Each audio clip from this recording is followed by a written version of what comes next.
Olá, estamos aqui em mais um Minuto de Saúde Mental e essa semana aqui, esse período, estamos falando sobre esquizofrenia. Já falamos sobre definição e agora nós vamos falar sobre como se faz o diagnóstico disso.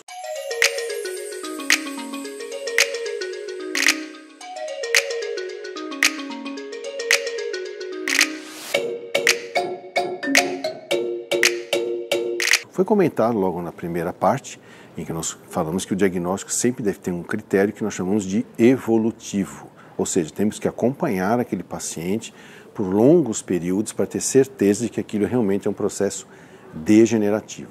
Provavelmente hoje em dia, como estão melhorando cada vez mais os métodos de neuroimagem, é muito provável que nós podemos detectar esse processo degenerativo não só pelo exame psíquico, que é o instrumento que os psiquiatras mais antigos tinham, de maneira que podendo determinar qual é o diagnóstico em termos de critério evolutivo, se é realmente uma degeneração processual, podemos iniciar o mais rápido possível um tratamento. E hoje em dia, mais do que antigamente, temos métodos terapêuticos muito mais eficazes, com remédios cada vez mais importantes para interromper ou desacelerar esse processo degenerativo. Mas como é que a gente faz o diagnóstico? Normalmente o diagnóstico deve ser feito em 3 níveis, né? O primeiro nível do diagnóstico é o diagnóstico sindrômico.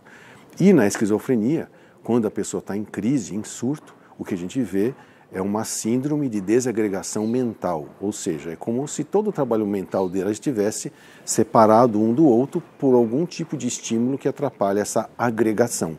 Por isso que é uma síndrome de desagregação mental. Essa desagregação mental pode acontecer por alucinações, que são distúrbios da senso-percepção. Eu percebo coisas que meus 5 sentidos não estão vendo. Então é uma coisa que acontece dentro do cérebro pelo processo degenerativo do cérebro.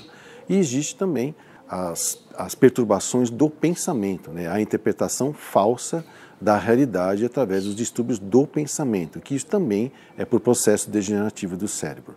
Então, existem as alucinações, ou seja, os distúrbios da senso-percepção, que podem realmente desagregar o funcionamento do cérebro. Essa desagregação pode ser tão intensa que ele não consegue submeter a sua vida interna à vida externa, a sua vida subjetiva à vida objetiva, que é o que traduz para nós o que significa psicose, surto psicótico. Essa dificuldade de submissão da sua vida interna à vida externa. Por quê?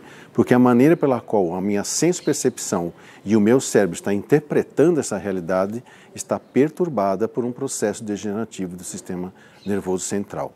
E isso faz com que, então, nós damos esse diagnóstico chamado sindrômico, a síndrome de desagregação mental, que pode ser alucinatória ou delirante. Lembrando que delírio é uma dificuldade de interpretar a realidade por causa de uma falha no cérebro, de uma falha de função cerebral.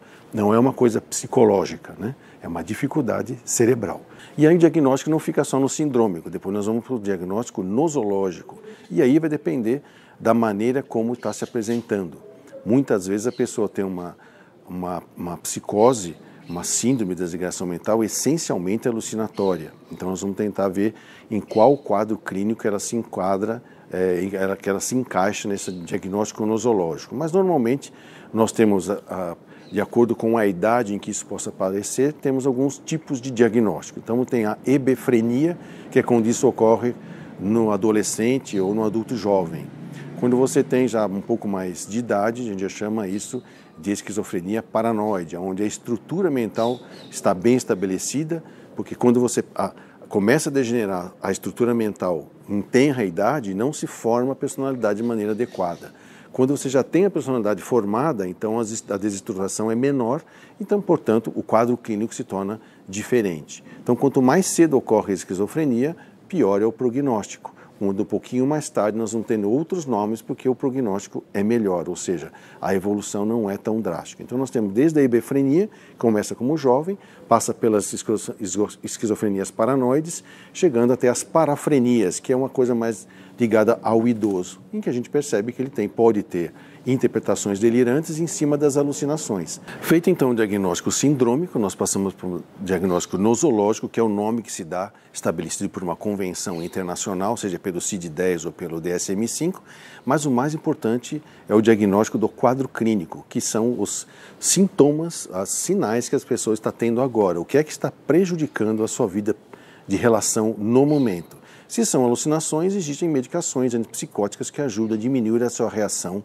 em relação a isso. Se são delírios, também existem medicações para isso, de maneira que a gente consegue atenuar os sintomas para manter um mínimo de correspondência com o paciente, que é o que a gente chama de rapport, para que ele possa receber as orientações que vão o ajudar a se sentir menos mal diante desses sintomas. Essa é, então, o quadro clínico para fazer o diagnóstico em esquizofrenia.